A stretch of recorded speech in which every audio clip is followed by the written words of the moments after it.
نحمده ونستعينه ونستغفره ونؤمن به ونتوكل عليه ونعوذ بالله من شرور أنفسنا ومن سيئات أعمالنا من يهده الله فلا مضل له ومن يضلل فلا هادي له وأشهد أن لا إله إلا الله وحده لا شريك له وأشهد أن محمدا عبده ورسوله صلى الله عليه وسلم أما بعد فإن خير الحديث كتاب الله وخير الهدي هدي محمد صلى الله عليه وسلم وشر الأمور محدثاتها وكل محدثة بدعة وكل بدعة ضلالة وكل ضلالة في النار.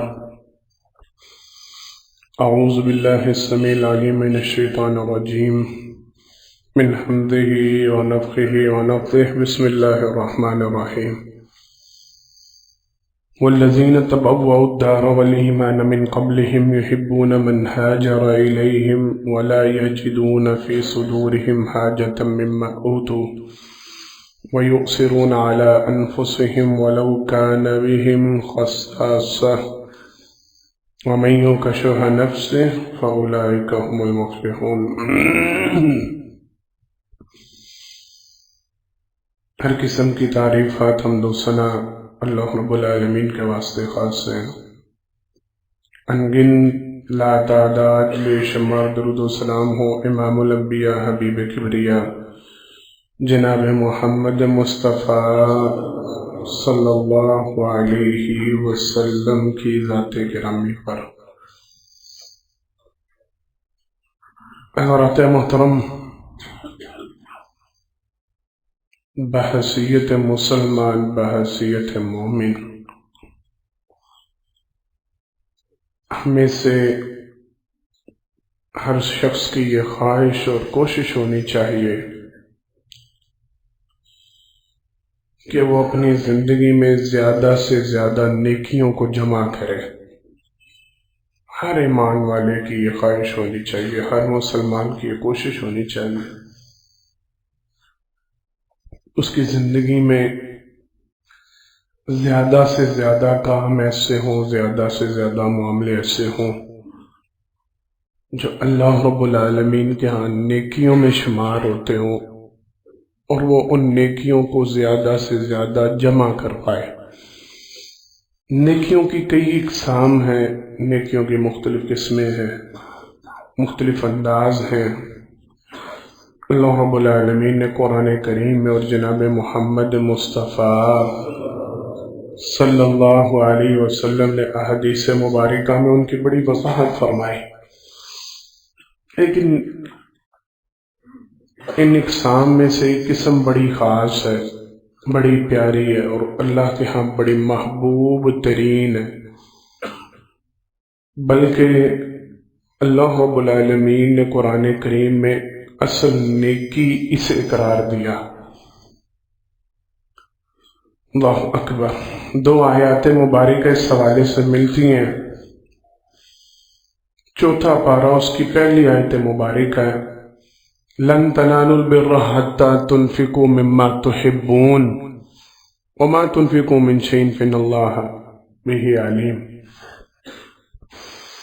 اللہ رب العالمین ارشاد فرماتے ہیں تم اگر نیکی کو چاہتے ہو، نیکی کی معراج کو چاہتے ہو، نیکی کی اصل کو چاہتے ہو، لن تنالوا البر حتى تنفقوا مما تحبون، تم اس وقت تک نیکی کو نہیں پہنچ سکتے جب تک تم اپنی محبوب ترین چیز اللہ کے راستے میں خرچ نہیں کر دیتے. اصل نیکی یہ ہے، نیکی کے معراج یہ ہے تم اپنی پسندیدہ چیزیں اللہ کے اوپر قربان کر دو، اللہ کے راستے میں قربان کر دو.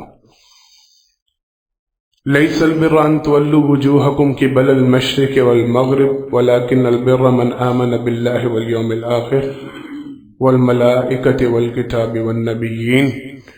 دوسری آیت مبارکہ وآت المال علی حبہ ذوی القربى والیتامى والمساکین. اللہ رب العالمین ارشاد فرماتے ہیں نیکی یہ نہیں کہ تم اپنا منہ مشرق یا مغرب کی جانب پھیرو، وَلَكِنَّ الْبِرَّ مَنْ آمَنَ بِاللَّهِ وَالْيَوْمِ الْآخِرِ وَالْمَلَائِكَةِ وَالْكِتَابِ وَالنَّبِيِّينَ۔ نیکی تو یہ ہے کہ اللہ کی ذات پہ، اللہ کی کتابوں پہ، اللہ کے انبیاء پہ ایمان رکھنا۔ وَآتَ الْمَالَ عَلَى حُبِّهِ، اپنے مال کو محبت ہونے کے باوجود، طلب ہونے کے باوجود، ضرورت ہونے کے باوجود پھر اللہ کے راستے میں خرچ کرو۔ اصل نیکی یہ ہے، نیکی کی اصل معراج یہ۔ آپ صلی اللہ علیہ وسلم کے پاس ایک صحابی آئے، سوال کیا اللہ کے پیغمبر صلی اللہ علیہ وسلم، صدقے کئی ہیں، صدقے کی کئی اقسام ہیں، تو ان میں سے بہترین اجر کے اعتبار سے، اس کے بدلے اور ثواب کے اعتبار سے بہترین صدقہ کون سا ہے؟ سرور کائنات صلی اللہ علیہ وسلم نے ارشاد فرمایا، وہ صدقہ جو تم صحت مندی کی حالت میں، تندرستی کی حالت میں، اور اس وقت جس وقت بخل موجود ہو تمہاری طبیعت اور نفس کے اندر، تمہیں ضرورت محسوس ہو رہی ہو، تمہاری خواہش ہو، تمہاری چاہت ہو کہ یہ مال تمہارے پاس رہنا چاہیے۔ پھر مزید وضاحت فرمائے جب تم مال کو جمع کرنے کی خواہش رکھتے ہو اور مال کے کم ہونے سے، فقر و فاقہ سے ڈرتے ہو، تمہیں تنگ دستی کا خوف بھی ہو کہ خرچ کرنے کے بعد کہیں میرے پاس مال کم نہ پڑ جائے، اور تمہاری خواہش ہو، تمہاری چاہت ہو کہ میرے پاس مال جمع ہونا چاہیے، مال زیادہ ہونا چاہیے، ایسے عالم میں تم اللہ رب العالمین کے راستے میں جو صدقہ کرو گے، اصل صدقہ یہ ہے اور سب سے بڑا صدقہ یہ ہے اجر کے اعتبار سے، اللہ رب العالمین کی طرف سے ثواب کے سب سے زیادہ فضیلت والا صدقہ یہ ہے جب یہ ساری چیزیں تمہارے اندر جمع ہو، تمہارے اندر مال کی محبت جمع ہو، تم مال رکھنا چاہ رہے ہو، اس کے جانے سے ڈر رہے ہو، فقر و فاقہ کا خوف ہو، تنگ دستی کا خوف ہو، خواہش ہو، دل میں چاہت اور یہ طلب ہو کہ یہ مال جانا نہیں چاہیے، یہ مال جمع رہنا چاہیے، اس عالم میں، اور پھر ہو بھی تم صحت مندی کی حالت میں، تندرستی کی حالت میں، تمنا حالت میں، فرمائیں یہ کوئی صدقہ نہیں کہ جب انسان، حدیث کے الفاظ ہیں، آپ صلی اللہ علیہ وسلم نے فرمایا یہ کوئی صدقہ نہیں کہ جب اس کی روح اس کے حلق تک پہنچ جائے، جان نکلنے والی ہو، اس وقت وہ کہتا پھر یہ فلاں چیز فلاں کو دے دو، فلاں چیز فلاں کو دے دو، فلاں چیز فلاں کو دے دو۔ آپ صلی اللہ علیہ وسلم نے فرمایا یہ تو فلاں فلاں کہی ہے، اس کا تو ہے ہی نہیں ہے۔ جب یہ دنیا سے جا رہا ہے، اس نے اپنی بیماری میں اپنی موت کو اپنی آنکھوں سے دیکھ لیا، اس کو سمجھ لگ کہ دن تھوڑے ہیں، اب مر بھی جانا، پلے کچھ نہیں رہا، ڈاکٹروں نے جواب دے دیا، حالت بگڑ گئی ہے، اب یہ نصیحت وصیت کرتا پھر رہا میری فلاں چیز فلاں کو دے دو، فلاں چیز، بھائی تم نہ بھی نصیحت وصیت کرو گے تو وہ تو لوگوں کا مال اب لوگوں کے پاس ہی جانا ہے، یہ صدقہ نہیں، یہ اجر و ثواب کا باعث نہیں۔ اصل اجر اور اصل ثواب یہ ہے کہ جس وقت تم صحت مندی اور تندرستی کی حالت میں اور تمہیں خود طلب ہو، تم پھر اللہ رب العالمین کے راستے میں، یہ ہے اصل نیکی، یہ اصل میرا۔ مفسرین کرام و محدثین کرام نے اس کو احادیث مبارک اور قرآن کریم کی آیات کی روشنی مختصر اور جامع الفاظ میں اس کو احصار کا نام دیا۔ جب آپ کو اپنی ضرورت ہو، جب آپ کو اپنے لیے مال کی طلب ہو، جب آپ کو خود اپنے لیے کسی چیز کی طلب محسوس ہو رہی ہو، آپ اپنی ضرورت کو نظر انداز کرتے ہوئے، آپ اپنی خواہش کو نظر انداز کرتے ہوئے، آپ اپنی طلب کو نظر انداز کرتے ہوئے اللہ اور اللہ کے رسول کی بات کو فوقیت دے جائیں، اللہ اور اللہ کے رسول کے راستے کو فوقیت دے جائیں، لوگوں کی ضروریات کو اپنی ضروریات پہ ترجیح دے جائیں، دوست احباب صاحبین ان کی ضروریات کو اپنی ضروریات پہ ترجیح دے جائیں، اس کا نام احصار ہے۔ اور یہی احصار قرآن کریم میں اللہ رب العالمین نے جو آیت مبارکہ بھی تلاوت کی تھی خطبہ جمعہ کے شروع میں، اللہ نے اس کی وضاحت فرمائی، والذین تبوؤا الدار والایمان من قبلہم یحبون من ہاجر الیہم ولا یجدون فی صدورہم حاجۃ مما اوتوا ویؤثرون علی انفسہم ولو کان بہم خصاصہ۔ یہ انصار کا تذکرہ چل رہا ہے، اللہ رب العالمین ارشاد فرماتے ہیں ان کا حصہ مال فہم سے، یہ وہ لوگ ہیں تبوؤا الدار والایمان من قبلہم یحبون من ہاجر الیہم، یہ ان لوگوں سے محبت کرتے ہیں جو ہجرت کر کے ان کے پاس ہے، ولا یجدون فی صدورہم حاجۃ مما اوتوا، ان کی ضروریات کو پورا کرتے ہوئے اپنے دلوں میں کوئی تنگی محسوس نہیں کرتے، ویؤثرون علی انفسہم ولو کان بہم خصاصہ، یہ اپنی ضروریات پہ ان کی ضروریات کو ترجیح دیتے ہیں باوجود اس کے وَلَوْ كَانَ بِهِمْ خَصَاصَةٌ، انہیں خود بھی ضرورت ہے۔ انصار کو بہت زیادہ امیر نہیں، کو بہت زیادہ ٹھیک ہے ان میں سے کچھ تھے جو بڑے امیر تھے، لیکن سارے کے سارے تو امیر نہ تھے، سارے کے سارے تو بہت بہت والے وسائل والے تو نہ تھے، بڑے بیچ میں نارمل بھی تھے، اچھے بھی تھے، سارا معاملہ تھا۔ وَيُؤْثِرُونَ عَلَىٰ أَنفُسِهِمْ وَلَوْ كَانَ بِهِمْ خَصَاصَةٌ، اپنی طلب اپنی ضرورت کے باوجود انہوں نے اپنی ضروریات پہ مہاجرین کی ضروریات کو ترجیح دی۔ اصل کامیاب لوگ تو یہ ہیں، اصل کامران لوگ تو یہ ہیں۔ کس قدر ترجیح دی، کیسی ترجیح دی؟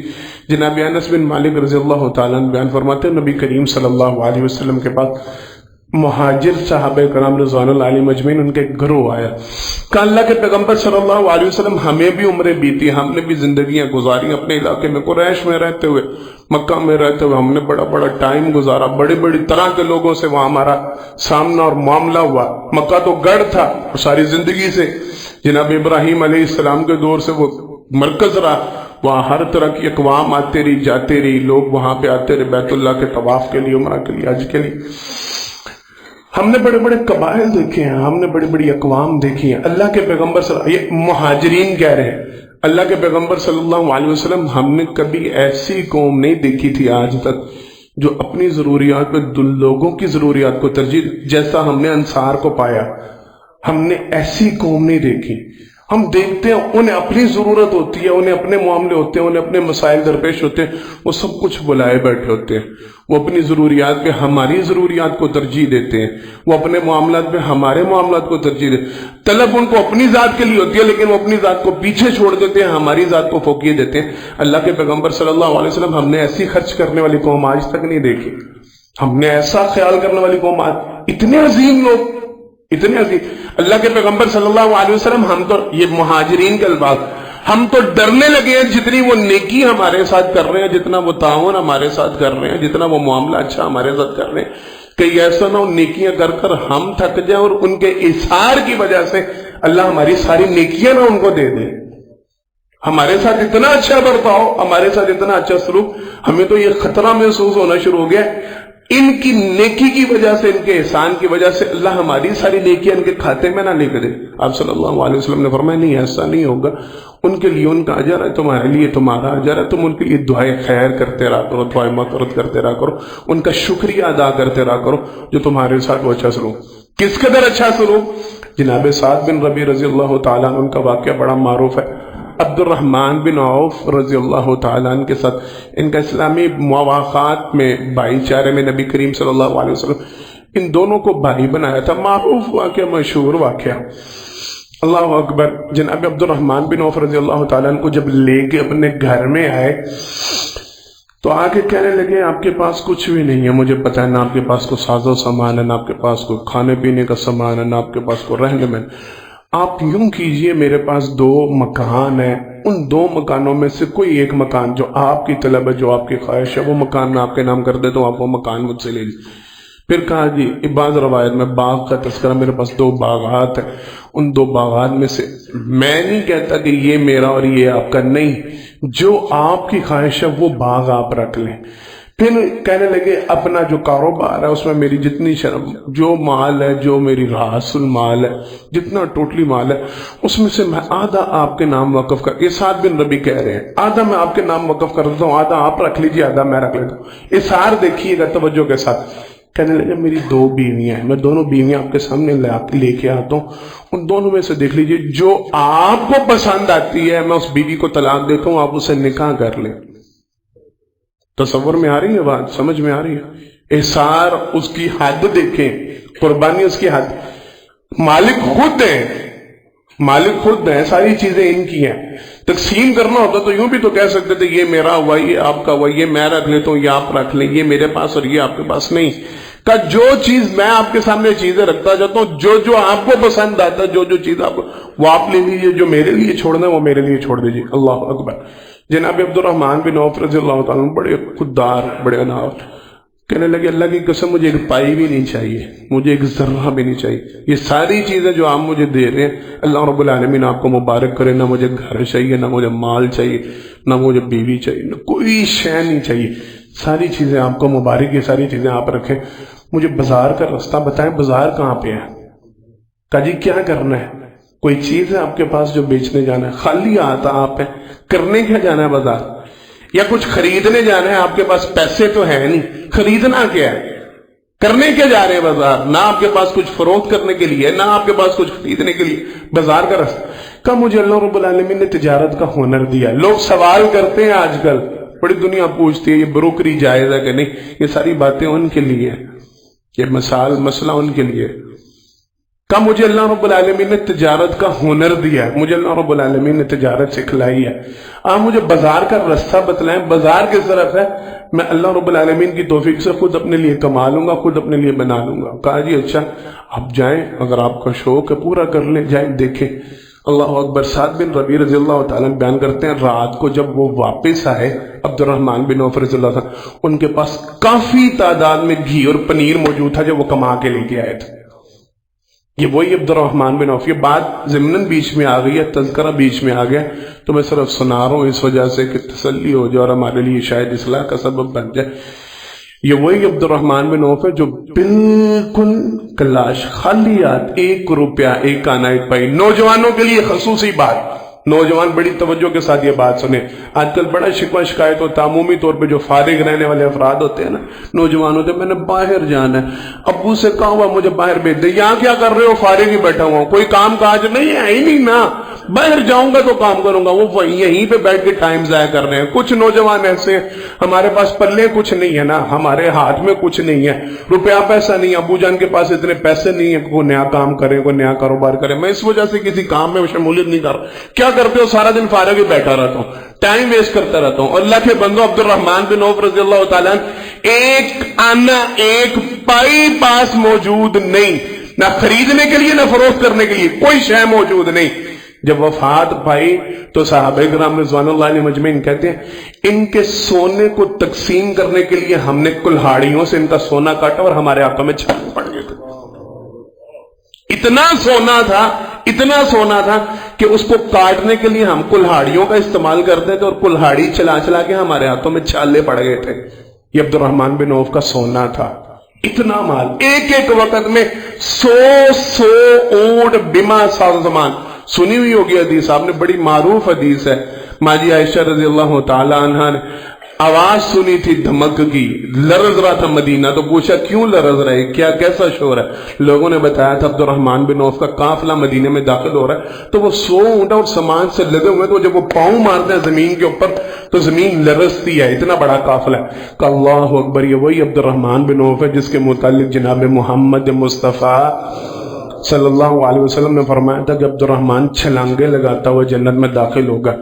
کسی ساتھی نے دوڑ کے جا کے نا ایک خبر جناب عبد الرحمن بن عوف کو سنا دی، ماں جی نے تیرے بارے میں یہ بات کہی ہے کہ تو جنت میں چھلانگے لگاتا ہوا جائے گا. قافلے کو وہیں پہ چھوڑا، بھاگتے ہوئے ماں جی کے پاس آئے. کہا ماں جی مجھے یہ بتلائیں، یہ جملہ آپ نے خود سنا یا کسی نے آپ کو سنایا؟ ماں جی نے کہا اللہ کی قسم نہیں، میں نے اپنے کانوں سے جناب محمد مصطفیٰ صلی اللہ علیہ وسلم سے. کہا جی خود سنا؟ کہاں خود سنا. کہا اللہ کی قسم آپ گواہ رہنا، یہ جو 100 اونٹ آ رہا ہے نا قافلے والا، یہ سارے کا سارا بما سازمان میں نے اللہ کے راستے میں وقف کر دیا. یہ وہ عبد الرحمن بن عوف ہے جو بازار جا رہے ہیں تو ہاتھ میں 1 پائی بھی نہیں ہے. نوجوانوں کے لیے ضمناً بیچ میں بات آ گئی سیکھنے کے لیے، سمجھنے کے لیے. یہ عذر چھوڑ دیں، یہ بہانہ چھوڑ دیں، پاس کچھ نہیں ہے، حال نہیں ہے، کاروبار کے لیے پیسہ نہیں ہے، راس المال نہیں ہے، تو میں کاروبار کیا کروں، میں سارا دن گھر بیٹھ کے ٹائم ضائع کرتا رہتا ہوں، ٹائم ویسٹیج کر. نہیں، برکت ڈالنے والے اللہ، کوشش آپ کریں، کاوش آپ کریں، دینے والے اللہ. ہمارا جو موضوع ہم اس کی طرف واپس پلٹتے ہیں. سعد بن ربیع اپنا مال ان کے سامنے پیش کر کے ان کو آفرز کرواتے رہے، کہتے رہے جو چیز آپ کو چاہیے، جتنا آپ کو چاہیے آپ لے لیں، چوائس آپ کی، پسند آپ کی، اختیار آپ کا، جو آپ کو پسند آتا آپ لے لیں. اثار یہ ہے، قربانی ہے. کہا نہیں مجھے نہیں کچھ بھی چاہیے، سارا مال آپ کا، آپ کو قربان، آپ کو مبارک، مجھے راستہ بازار کا بتائیں، میں اپنا کاروبار خود کر لوں گا. صحابہ کرام رضوان اللہ علیہ مجمعین کے اثار کا یاد ہے. مفسرین کرام، محدثین کرام نے اثار کی اقسام بیان کی ہیں. مختلف اقسام میں ہمارے پاس چونکہ وقت کم ہوتا، مختصر سا ٹائم ہوتا، میں باقی اقسام کو نہیں چھیڑتا. جو معروف اقسام میں ان میں سے ایک خاص قسم جس کا آج ہم تذکرہ کر رہے ہیں کچھ، اور کچھ آگے کرنا ہے انشاءاللہ، وہ یہ ہے آپ کو جب مال کی ضرورت ہو، آپ کو جب اپنی معاملے، کسی مال نہ ہو، کوئی بھی چیز ہو، کوئی بھی ایسا معاملہ، کسی معاملے میں آپ کو خود ضرورت محسوس ہو رہی ہو، خود آپ طلب رکھتے ہو، خود آپ خواہش رکھتے ہو، اپنی خواہش، اپنی ضرورت، اپنی طلب کے باوجود اپنے مسلمان بہن بھائیوں کی ضرورت اور طلب کو ترجیح دینا، اس کا نام اثار ہے، اور یہ اللہ کے ہاں نیکیوں میں سب سے محبوب ترین نیکی ہے۔ توجہ ہے میری طرف، بات سمجھ رہے ہیں نا؟ اللہ کے آپ پسندیدہ نیکیوں میں سے یہ نیکی سب سے زیادہ پسندیدہ، اور نیکی کی اصل اللہ نے اس کو قرار دیا، اور نیکی کی اصل معراج اللہ نے اس کو قرار دیا جب آپ اپنی ضرورت پہ کسی کی ضرورت کو فوقیت دے جائیں، جب آپ اپنی طلب پہ کسی کی طلب کو ترجیح دے جائیں، جب آپ اپنی خواہش پہ کسی کی خواہش، آپ چاہت رکھتے ہیں، آپ خواہش رکھتے ہیں، آپ کی ضرورت، آپ طلب رکھتے ہیں کہ فلاں چیز مجھے، آپ اپنی ضرورت پہ کسی کی ضرورت کو ترجیح دے جائیں، اس کا نام اثار۔ جناب محمد مصطفیٰ صلی اللہ علیہ وسلم سے اس کی مثالیں اور بے شمار مثالیں ملتی ہیں۔ بات سنتے جائیں گے، چلتے جائیں گے، انشاءاللہ بات سمجھ میں آتے جائے گی۔ صحابہ کرام رضوان اللہ علیہ مجمعین بیان فرماتے ہیں، نبی کریم صلی اللہ علیہ وسلم کے پاس ہم بیٹھے ہوئے تھے، ایک خاتون آئی، انہوں نے ایک بڑی خوبصورت بنی ہوئی چادر آپ صلی اللہ علیہ وسلم کے سامنے حاشیے والی پیش کی، اور کہ اللہ کے پیغمبر صلی اللہ علیہ وسلم، میں نے اس چادر کو خود بنا ہے، اپنے ہاتھوں سے اسے ترتیب دیا ہے اللہ کے پیغمبر، اور خواہش یہ تھی، چاہت یہ تھی، آپ یہ چادر خود اوڑھیں، آپ یہ چادر اپنے استعمال میں لے کے۔ صحابہ کرام رضوان اللہ علیہ مجمعین بیان فرماتے ہیں، نبی کریم صلی اللہ علیہ وسلم نے ان سے تحفہ وصول کیا، چادر وصول کی، چادر لے کے نبی کریم صلی اللہ علیہ وسلم ہم صحابہ کرام کے درمیان تشریف لائے، اور ہم نے محسوس کیا آپ صلی اللہ علیہ وسلم کو اس چادر کی ضرورت تھی۔ واقعتاً نبی کریم صلی اللہ علیہ وسلم کے پاس ان دنوں میں کوئی چادر موجود نہیں تھی اوپر اوڑھنے کے لیے، ہم نے محسوس کیا اچھا ہو گیا معاملہ، اور خوبصورت بھی بڑی لگی، نبی کریم صلی اللہ علیہ وسلم کے اوپر جچی بھی بہت، بڑی پیاری لگ رہی تھی، ہم تعریف کر رہے تھے، ہم اس کی تعریف بیان کر رہے تھے کہ بڑی اچھی چادر ہے اور آپ پہ بڑی سوٹ کی ہے، جس طرح ہم تعریف کرتے ہیں کسی اوڑھنے والے کی، کسی بھی کپڑے کی، کسی بھی چیز کی۔ اسی اسنا میں ایک صحابی اٹھے، کہنے لگے اللہ کے پیغمبر صلی اللہ علیہ وسلم یہ چادر مجھے نہیں دے دیتے؟ توجہ ہے، اللہ کے پیغمبر صلی اللہ علیہ وسلم یہ چادر مجھے دے دیجئے۔ کہتے ہیں ہم سارے ایک دم چکن حیران، یہ ہوا کیا ہے؟ ابھی نبی کریم صلی اللہ علیہ وسلم لے کے آئے، اور ہم سارے جانتے ہیں کہ آپ کو اس چادر کی ضرورت تھی، ابھی اوڑھا، اور چادر آپ پہ جچ بھی بڑی رہی ہے، اور ساتھ ہی سے ابھی اٹھ کے کہنے لگے اللہ کے پیغمبر یہ چادر مجھے دے دیجئے، مجھے اس کی ضرورت۔ کہتے ہیں نبی کریم صلی اللہ علیہ وسلم نے فوراً چادر کو اتارا اور صحابی کے ہاتھ میں پکڑا دیا، یہ لو چادر تم لے لو۔ ہم صحابہ کرام رضوان اللہ علیہ مجمعین اس ساتھی کے در پہ ہوئے، کہا تمہیں نہیں علم، تم نہیں جانتے تھے کہ اللہ کے پیغمبر صلی اللہ علیہ وسلم کو اس چادر کی ضرورت اور طلب تھی؟ نبی کریم صلی اللہ علیہ وسلم خود اس چادر کی ڈیمانڈ رکھتے تھے، خود اس کی ضرورت رکھتے تھے، تم نے پھر کیوں مانگا؟ اور تمہیں علم بھی ہے، توجہ کے ساتھ، تمہیں علم بھی ہے اللہ کے پیغمبر صلی اللہ علیہ وسلم سے جب کوئی چیز طلب کی جائے، نبی کریم صلی اللہ علیہ وسلم انکار نہیں کرتے، منع نہیں کرتے، تمہیں پتہ بھی تھا، تم نے مانگنا انہوں نے دے دینا، تم نے پھر کیوں سوال کیا؟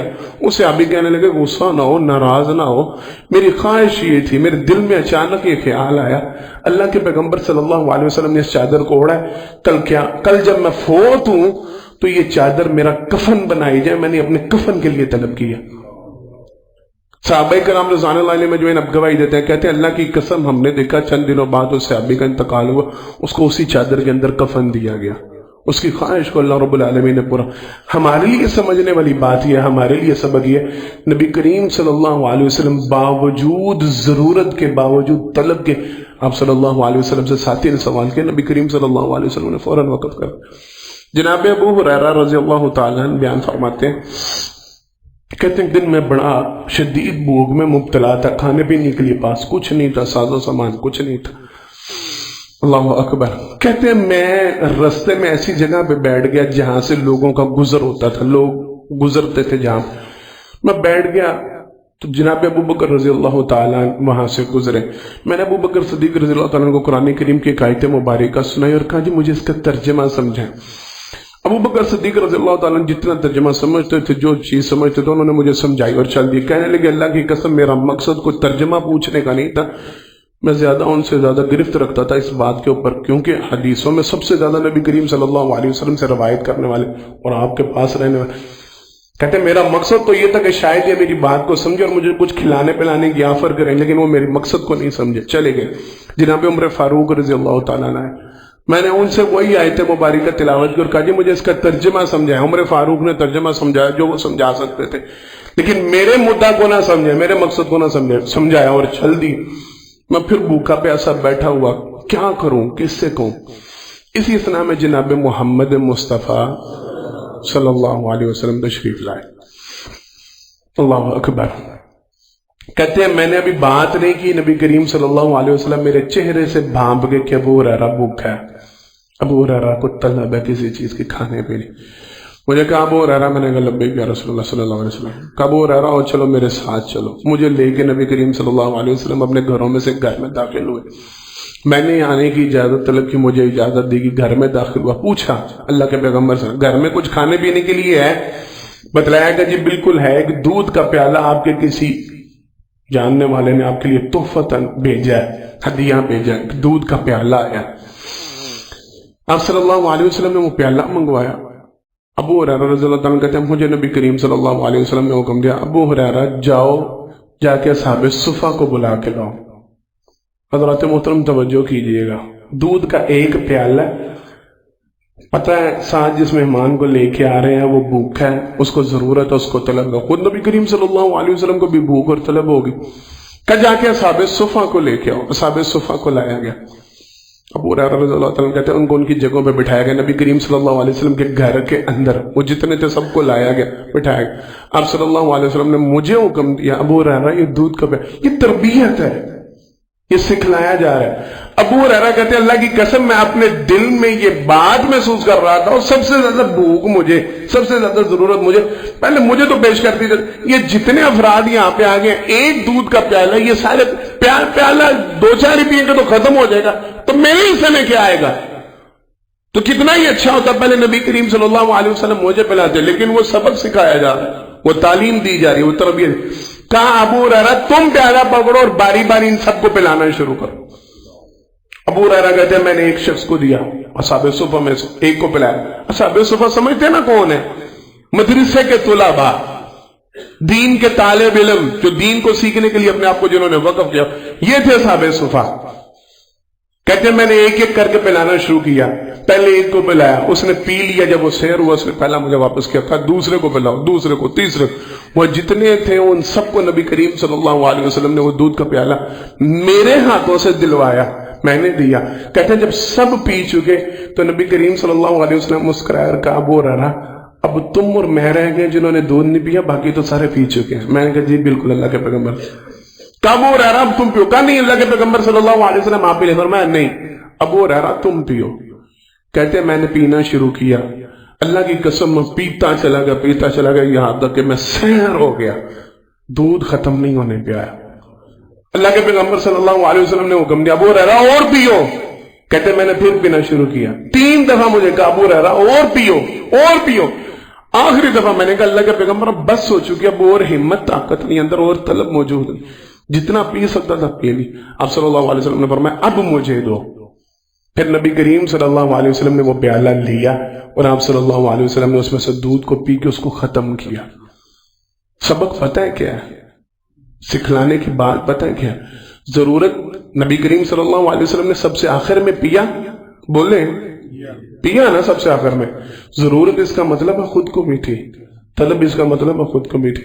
جس ساتھی کو ساتھ مہمان کو لے کے آئے تھے جناب ابو ہریرہ رضی اللہ تعالی، ضرورت ان کو بھی تھی، طلب ان کی بھی تھی، لیکن سب سے پہلے اصحاب صفا، پہلے ان سب کی ضرورت کو پورا کیا، پہلے ان سب کی طلب کو پورا کیا، پہلے ان سب کو پلایا، پھر اپنے مہمان کو پلایا. سب سے آخر میں آپ صلی اللہ علیہ وسلم نے خود پیا. سکھلانا مقصود یہ تھا اپنی طلب پہ، اپنی چاہت پہ، اپنی خواہش پہ دوسروں کی خواہش کو ترجیح دی جائے، دوسروں کی خواہش کو، دوسروں کی طلب. میں یہیں پہ ایک چھوٹا سا اشارہ کروں، یہیں پہ ایک چھوٹی سی بات سمجھاؤں. شادی بیاہ کا موقع ہوتا ہے نا، کھانا، آواز آتی ہے روٹی کھول دیو، کیا ہوتا ہے؟ کیا کھانا کم ہوتا ہے؟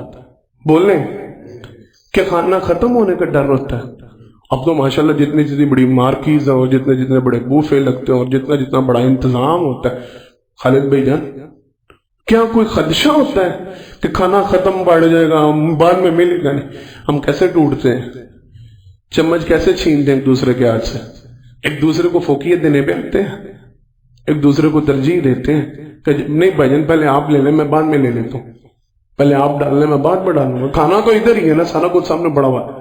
وہاں پہ کیا ہے؟ پیالہ ایک اور انہیں تو نہیں پتا تھا کہ معجزہ ہوگا، یہ دودھ ساروں کے لیے کافی ہو جائے گا، بظاہر تو ختم ہونے کے چانسز تھے نا، ایک ہی پیالہ اور پینے والے کئی تھے، لیکن پہلے سب کو پلایا گا، پھر آخر میں خود بھی آگے۔ تو یہاں پہ سارا کچھ یہ سیکھنے کی باتیں ہیں، یہ سمجھنے کی باتیں۔ اللہ اکبر۔ حضرت فاطمہ رضی اللہ تعالی عنہا نبی کریم صلی اللہ علیہ وسلم کے پاس تشریف لائی، آ کے عرض کی اللہ کے پیغمبر صلی اللہ علیہ وسلم میرے علم میں یہ بات آئی ہے کہ آپ کے پاس کچھ غلام آئے ہیں، کچھ قیدی آئے ہیں، اور آپ ان کو غلاموں کی صورت میں صحابہ کرام رضوان اللہ علیہ مجمعین کے درمیان تقسیم کرنے والے، آ کے اپنے ہاتھ دکھائے، بعض نے کہا جسم کے اوپر نشانات دکھائے۔ اللہ کے پیغمبر صلی اللہ علیہ وسلم میں گھڑا پانی والا خود اٹھا کے لاتی ہوں، میں چکی خود پیستی ہوں، ہاتھوں میں چھالے پڑ چکے ہیں کام کر کر کے، تو میرے پاس غلام کوئی نہیں۔ اللہ کے پیغمبر سے بعض روایات میں ماں جی سے آ کے یہ بات کی، ماں جی عائشہ رضی اللہ تعالیٰ ان کو یہ ساری بات سنائی کہ میری یہ حالت ہو چکی ہے، ہمارے پاس کچھ بھی نہیں ہے، ہمارے پاس کوئی خدمت گزار نہیں ہے، کوئی خادم نہیں ہے، کوئی خادمہ نہیں ہے۔ تو اللہ کے پیغمبر صلی اللہ علیہ وسلم کے پاس مال غنیمت میں سے کچھ خادم آئے ہیں، تو آپ سفارش کریں نبی کریم صلی اللہ علیہ وسلم سے، کہیے ہمیں بھی ایک خادم بنائے۔ سگی بیٹی ہے نا، توجہ ہے، سگی بیٹی ہیں، باپ کے پاس کئی غلام آئے ہیں، کئی خادم آئے ہیں، اور سگی بیٹی آ کے کہہ رہی ہیں ابا جی سے کہیں ہمیں بھی کوئی غلام دے دیں، کوئی خدمت گزار ہمیں بھی دے دیں۔ ماں جی نے جناب محمد مصطفیٰ صلی اللہ علیہ وسلم گھر تشریف لائے، تو ماں جی نے ان سے عرض کی اللہ کے پیغمبر صلی اللہ علیہ وسلم آج آپ کا لفظ جگر آیا تھا، آج آپ کی بیٹی بڑی پیاری بیٹی اور جنت میں خواتین کی سردار، اللہ کے پیغمبر انہوں نے آ کے نا آج اپنے جسم کے نشانات مجھے دکھلائے اور طلب کی ہے کو خادم ہمیں بھی دے دیں، آپ لوگوں میں بھی بانٹتے پھر رہے ہیں، لوگوں کو بھی تو دے ہی رہے ہیں، تو ایک گھر والوں کو دے دیں، ایک خادم دے دیں، ایک خادمہ دے دیں۔ نبی کریم صلی اللہ علیہ وسلم نے فرمایا میری بیٹی سے کہنا ابھی پہلے مجھے اصحاب صفہ سے فارغ ہو لینے دو، ابھی ان کی ضروریات پوری نہیں ہوئی، پہلے ان کی ضروریات پوری کر لوں گا پھر کسی اور کی ضرورت پوری کروں گا۔ ماں جی بیان کرتی ہیں اللہ کی قسم سارے خدام نبی کریم صلی اللہ علیہ وسلم نے اصحاب صفہ میں تقسیم کر دی، اپنی بیٹی کو دینے کے لیے کچھ بھی بچا نہیں۔ یہ ہے اثار، یہ ہے قربان۔ گھر میں ضرورت ہے، گھر میں طلب ہے، گھر میں سارا کچھ، لیکن اس کے باوجود اپنے گھر والوں کی ضرورت پہ دوسروں کی ضرورت کو فوقیت دینا، دوسروں کی۔ ماں جی عائشہ رضی اللہ تعالیٰ عنہ کے دو واقعات بڑے معروف ہیں، وہ سنا کے انشاءاللہ وقت مکمل ہو چکا ہے، بات ختم کرتے ہیں، پھر باقی باتیں باقی موقع ملا تو کریں گے۔ بڑا معروف واقعہ روزے کی حالت میں تھی، اللہ اکبر۔ باہر ایک سوالی آیا، اس نے سوال کیا، میں یہ بات بڑے لوگوں کو سمجھاتا ہوں، اپنی نجی مجلسوں میں، نجی محفلوں میں، خطبات میں، دروس میں لوگوں کو یہ بات بتلاتا ہوں، بڑی توجہ کے ساتھ میری طرف متوجہ ہو کے بات کو سنیں۔ جب بھی آپ کے دروازے پہ سائل آ کے روٹی کا سوال کرے نا، کس کا سوال کرے؟ پھر بولنے سارے اونچی، روٹی کا سوال جب کوئی کرے اس کو انکار نہیں کرنا۔ کیا کرنا ہے؟ جو روٹی مانگے نا اس کو انکار نہیں کرنا۔ یہ قرآن اور حدیث سے بڑا ضروری مسئلہ ہے۔ تو پیسوں کا سوال کرو اور آپ کو پتا چل رہا ہے وہ نشئی ہے، وہ مشرک ہے، وہ بے ایمان ہے، وہ چور ہے، وہ فراڈی ہے، وہ عادی ہے، وہ یہ ہے، وہ ہے، اور وہ پیسے مانگ رہے ہیں، آپ پیسوں کا انکار کر سکتے ہیں، لیکن جب کوئی روٹی کا سوال کرے نا، یہ بڑا ضروری مسئلہ ہے اور اس میں ایک بڑی لمبی تفصیل ہے، اس سے انکار نہیں کرنا۔ کوئی کھانا مانگے نا، کوئی کھانا مانگے کہ مجھے کھانا کھلا، اس کو انکار نہیں کرنا، اس کو کھانا کھلانا، جتنی آپ کو توفیق ہے، جتنی آپ کو، اگر اس وقت کھانا موجود ہے کھانا کھلائیں، کھانا موجود نہیں پیسے موجود ہے پیسے دے دے کھانے کے لیے، لیکن اس کو انکار نہیں۔ ماں جی کے دروازے کے اوپر سائل آیا، گھر میں صرف ایک روٹی موجود ہے، خادمہ سے پوچھا، اس نے اگر کھانے کا سوال کیا کہا جی کچھ کھانے کے لیے دے۔ ماں جی نے خادمہ سے پوچھا ہے گھر میں کچھ کھانے کے لیے؟ اس نے کہا صرف ایک روٹی ہے، ماں جی کا اپنا روزہ تھا، کہا یہ روٹی اس کو دے دو۔ اب خادمہ کہنے لگی ماں جی اگر یہ روٹی اس کو دے دی نا تو آپ کی افطاری کے لیے کچھ نہیں بچنا، آپ کی افطاری کے لیے ضرورت آپ کو بھی ہے، آپ نے سارے دن کا روزہ رکھا ہوا ہے اور یہ روٹی میں نے افطاری کے لیے رکھی ہوئی ہے، ماں جی اگر یہ روٹی سوالی کو دے دی نا، سائل کو دے دی، آپ کے لیے کھانے کے لیے کچھ نہیں بچنا۔ ذہن میں کنسپٹ یہ میں کلیئر کر رہا ہوں، یہ میں بات، یہ سائل ہے، آپ انکار کرتے ہیں اگلے دروازے سے جا کے مانگ لے گا، اسے اگلے دروازے سے مانگ لے گا، اس کو تو کہیں نہ کہیں ہم تو نہیں باہر نکلنے لگے، ہم تو نہیں سوال کرنے لگے، ہم تو نہیں لوگوں سے طلب کر رہے، تو یہ روٹی آپ اپنے لیے رکھیں، اپنی افطاری کے لیے سنبھالیں۔ کہا نہیں، اس نے کھانے کا سوال کیا، یہ سوال اس کا پورا کرو، روٹی اس کو دے دو۔ یہ ہے ساتھ وہ خادمہ کہتے ہیں میں نے وہ روٹی پکڑی اور اس سائل کو دے دی. اللہ اکبر. اب شام کا وقت تک گھر میں کھانے کے لیے کچھ بھی موجود, افطاری کے لیے کوئی سامان موجود. ہم میں سے کوئی ہوتا تو اتنا احسار کر سکتا؟ ہماری یہ سوچ ہے. اللہ کی قسم گھروں کے ٹن بھرے پڑے ہوئے ہیں, ٹین کے ڈبے ہوتے ہیں نا جو آٹے والے, چاول والے, ہمارے دراز, ہمارے برچ خانے کے دراز, ہمارے سٹورز کے دراز, ہماری فریجیں, ہمارے فریزر بھرے پڑے. ہمیں نہیں توفیق ملتی, ہمارا دل نہیں اتنا کھلا ہوتا. میں پھر یہ بات کروں گا اور بات بڑی آگے نکل جائے گی. گھر کی کام والیوں کو, گھر میں آئے مہمانوں کو, گھر کے ملازمین کو, ہمارا جب تک کھانا خراب نہیں ہونے پہ آ جاتا ہمارا تو دینے کو دل ہی نہیں کرتا نا, ہمارا تو حوصلہ ہی نہیں پڑتا. جب اس میں سے اسمیل آنی شروع ہو جاتی ہے, جب وہ کھانے کے قابل نہیں ہوتا, پھر ہم گھسیٹ کے کام والی کیا لے گرم کرتے تو کھا لے جاندے ہیں نہ لے لے. جب دیکھتے ہیں نا کہ بالکل باسی ہو گیا, 5-7 دن اندر پڑا ہوا خراب ہو گیا اب اپنے کھانے کے, پھر ہمیں دینے کا حوصلہ ہوتا ہے, اس سے پہلے ہمیں دینے کا حوصلہ نہیں ہوتا. شام کا وقت ہو گیا, کہتے ہیں اب وہ خادمہ بیان کرتے ہیں گھر میں کھانے کے لیے کچھ نہیں, افطاری کے لیے کچھ نہیں. اتنی دیر میں ساتھ والے گھروں میں سے کسی گھر میں کسی نے بکری اور اس کی دستی تحفتاً بھیجی کہ لے جی آج ہمارے گھر اہتمام تھا تو ہم نے آپ کے لیے یہ دستی بھیجی ہے. ماں جی نے وہ دستی اپنی خادمہ کے سامنے رکھی, کہا تمہیں خدشہ تھا نا, تمہارا خیال تھا نا کہ روٹی دے دی تو شام کو کھانے کے لیے افطاری کے لیے کچھ نہیں ہوگا, لو یہ تمہاری روٹی سے بہتر اللہ رب العالمین نے انتظام کر دیا, کھاؤ اس کو. اثار تو ہو, قربانی تو. یہ وہی ماں جی. آخری بات اور پھر بات کرتا ہوں. گھر میں سوالی آئی تھی عورت, معروف واقعہ, ہاتھ میں 2 بچیاں لے کے. تو اس حدیث کا جو ہمارا موضوع ہے نا, اس کا ایک نقطہ بڑا قیمتی ہے. گھر میں کھانے کے لیے کیا تھا بولیں, آواز آئی ہے؟ 3 کھجوریں تھی صرف. کتنی کھجوریں تھی؟ ماں جی نے کتنی دی تھی؟ نہیں, 3 کی 3 ماں جی نے اس کو دے دی تھی. گھر میں اپنے لیے ایک بھی نہیں رکھی تھی. 3 کی 3 کھجوریں, 2 اس نے بچیوں کو دے دی, ایک وہ خود کھانے لگی تھی نا, تو بچیوں نے دوبارہ اس کی طرف دیکھا تو اس نے وہ توڑ کے وہ تیسری بھی ان کے منہ میں ڈال دی تھی. تو اللہ کے پیغمبر نے کہا تھا جس کو اس طرح آزمایا گیا اپنی بچیوں, اس طرح نہیں, جس کو بچیوں کی پرورش کے لیے آزمایا گیا, اللہ رب العالمین نے اس کے اوپر جنت کو واجب کر دیا, وہ پکا جنتی. لیکن ہمارا موضوع کیا ہے, ہماری سمجھنے کی بات کیا ہے؟ گھر میں کتنی کھجوریں موجود تھیں؟ 3 کھجوریں موجود تھی, اور ماں جی نے دی کتنی؟ 3 کی 3 ہی دے دی, اپنے لیے رکھا کچھ نہیں. تو یہ ہے ساری حضرات محترم. سمجھنے کی آخری بات جو بڑی قیمتی بات اور سارا خلاصہ ہے, اثار پتہ ہے کیا ہے؟ توجہ کے ساتھ, یہ بات بڑی توجہ. آپ بینک کی لائن میں کھڑے ہیں, توجہ کے ساتھ, کوئی بوڑھا شخص آ جاتا ہے نا, اپنی باری چھوڑ کے اس کو آگے کر دیں, اس کو کہ حضرت صاحب آپ پہلے ہیں, آپ سے کھڑا نہیں ہوا جائے گا, آپ معذور ہیں, آپ بیمار ہیں, آپ پریشان, اس کو آگے کر دیں. اثار پتہ ہے کیا ہے؟ میں دکھ کے ساتھ کہوں گا, میری بات کو مائنڈ نہ کیجیے گا, میری بات کا برا نہ منائیے گا.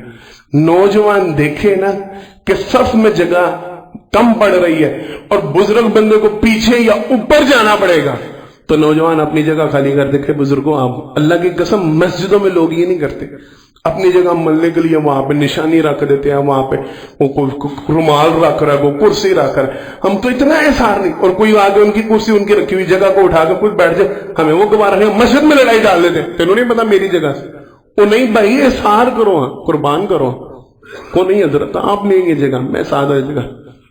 کسی جگہ پہ راشن کی لائن میں لگے ہیں, کہیں یوٹیلٹی بلز ہیں, خریداری کرنے گئے ہوئے ہیں, کسی بوڑھے کو دیکھے, کسی مریض کو دیکھے, اس کو آگے کر دیں, پہلے آپ اپنا بل کروانے, میں تو یہ ٹریفک میں ہے, کہیں رش ہے, آپ کی گاڑی نکل جائے گی, کسی مریض یا کسی پریشان, اس کی گاڑی کو پہلے رستہ دیں. ہمارے پیچھے ایمبولینس والے ہارن دے دے تھک جاتے, ہم جتنا وہ پیچھے, عادل بھائی ایسے ہوتا ہے, جتنا وہ پیچھے بگاتا ہم آگے اور بگا رہے ہوتے ہیں, ریس لگ جاتی ہے. پہلے ہمیں خیال نہیں ہوتا, جب پیچھے سے کو ہارن دینا عجیب, نوجوان طبقے میں خاص عجیب ایک سائنس اور منطق ہے.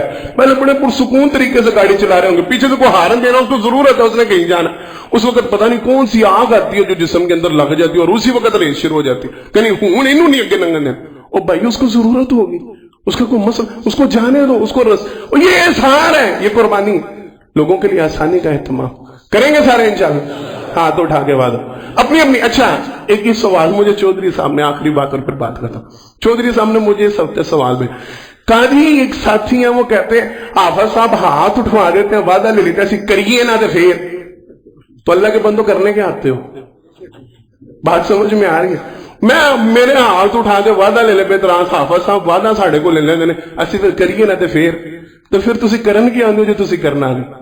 میں وعدہ اس لیے لیتا ہوں آپ نیت تو کریں نا, کریں گے نا سارے نیت ارادہ تو کریں. بات سننے کا فائدہ ہو, آپ آئے ہیں, آپ نے ٹائم دیا, آپ نے وقت دیا, تو کچھ لے کے تو جائیں, کچھ کرنے کی نیت تو کر کے جائیں, ارادہ تو کر کے جائیں. سوچ اچھی رکھے, پروگرام اچھا رکھے گا, انشاءاللہ میں نے اس پہ عمل کرنا, اجر اللہ دیں گے نا انشاءاللہ.